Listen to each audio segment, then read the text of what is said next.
All right, got a tie game. We're on? No, it's us, never mind. Did you score first or last? First. You're losing it. Who we got over here? No, we want to make sure it's Red fair. detection? Like, I don't know if that's something new. Where's that? You'll see it. When Like you around shoot the at you. outside? Yeah. Outside of what? Huge Like and back blurry here? right now. Yeah, you'll see, well, when you're not playing, it'll be like, it'll tell you where you're getting hit from, Okay. and it does look a little different than it has in the past. Is it kind of like jersey or something? Like Yeah, red it or looks red? a lot bigger. Okay. Is that what you're seeing too? Is that what you're talking about? We'll have to talk to Below one, I got you. Dan to see if that's intended or not. Oh, that's not. Yeah, that big fuzzy one. QA, or quality assurance, is one of the most important and often least visible areas of game creation.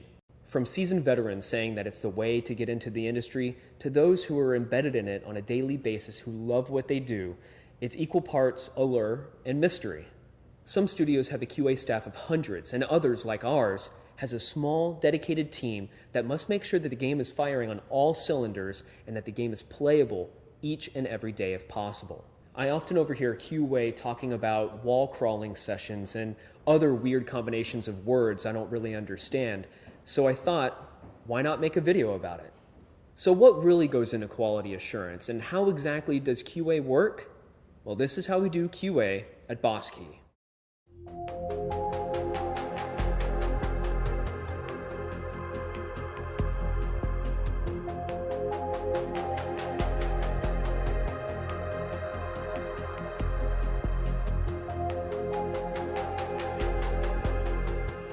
From the beginning here at Boss Key, there wasn't a preconceived notion on what QA should be.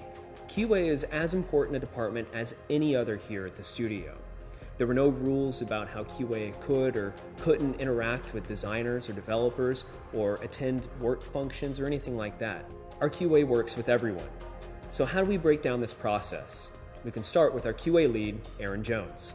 The QA process as a whole does start with knowing what a build is. And the build is essentially the game state at the time that it is made. So for example, we have an automated process that kicks off at night. So when everyone gets in the morning, we already have a build ready to go. So that build would be a combination of what the programmers have done and what the artists have done. And they do their work, they combine them together and they make one build. So they make the game in its current state. So QA process at Boss Key takes those builds that are made either automatically or by us manually, and we deploy those to all the machines here. And in the morning, Jason and Jake back here kind of deploy the build to all these machines, and then they run through a smoke test. And that smoke test is just kind of going through everything as quick as possible, but still able to test everything thoroughly. It's kind of a, here's the build, here's how it's looking so far this morning, and it's usable. So they'll go through all the classes, make sure all the abilities work. They'll go through the maps, make sure kind of the maps that we intend on playing that day work. They kind of test them out, make sure it's good, and they compile a report. Say, here's what's working, here's what's not working, this build is okay, this build is really good, or this build is unplayable, and they send that out to everyone. So everyone kind of has an understanding of the build on that day. As Aaron deals with the day-to-day management of the build, our QA testers, Jake and Jason, dive deep into the smallest and biggest offenders in the realm of QA. Since LawBreakers is a multiplayer-only game, balance is absolutely key. So down to the basics, wall crawling is you're almost literally crawling around the walls of the map. The main thing you're looking for is to make sure, one thing, obviously, that all the collision is there. This is one of the most basic tests that we'll run through. Usually in larger maps, we may grid out the map. We may print out a top-down view of the map, grid it out and assign it to different people. That would be their area, their specific area. They do anything and everything in that area that they can do in the game. This might include shooting the walls with bullets, shooting the walls with projectiles, trying to walk through the walls, anything that can break that collision, that player and geometry collision. A lot of the areas that one might not think about wall crawling is the outside of the playable space areas. People love breaking games. They love going where they're not supposed to, where they're not. We don't tell them they can't go there. Obviously, we want them to be able to go everywhere in the map. But these areas could have very severe consequences if there's no collision there. They can go completely under the map. They'd have view of everybody. there might not be collision on that side of the map because you're not supposed to be there. As you can see, Jake is going through all around. We saw a little area there that didn't have any geometry. We'll definitely need to get bugging on that. This is one of the most basic things. Talking to many other testers, this is probably the one thing that they hate the most because it's tedious. You're literally walking against walls all day. And if you don't have good collision, if you can't navigate the map properly, if you can't shoot through things and not shoot through things that you're not supposed to, then the game is broken. It's a cycle. Some bugs are found by the team during playtest sessions and then reported to QA. Other times, QA finds bugs before the playtest sessions and they have to put the playtest on hold until the bug is fixed. More than anyone else, these guys understand every single detail and know that even the smallest bug can break the biggest game.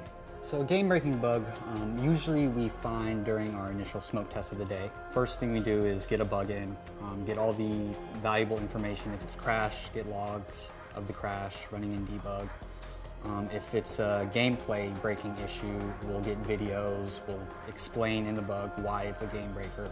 And that's the top priority, get that fixed. Everything's on hold until this is fixed. We can't have any playtests, and everybody loves playtests, so they're definitely gonna fix that right away. At the end of the day, constant iteration and playtesting is what it's all about. What's cool is that everybody here at the studio wants to play the game each and every day. Playtests here at Bosky are definitely part of, they're a major part of the QA process and the company as a whole. I've seen in the past, and other people have mentioned this as well, at companies they've worked for, and I've even read about it, how playtests for them have been kind of something they don't want to participate in. They either don't like the game, or maybe they just don't want to keep playing the game, they're not having much fun in it.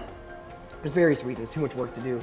Here, we have too many people that want to play the game, mainly because everyone's really passionate about the game, and they enjoy playing the game. And if you enjoy what you're working on, enjoying what you're playing, you really have a stake in how the game is made.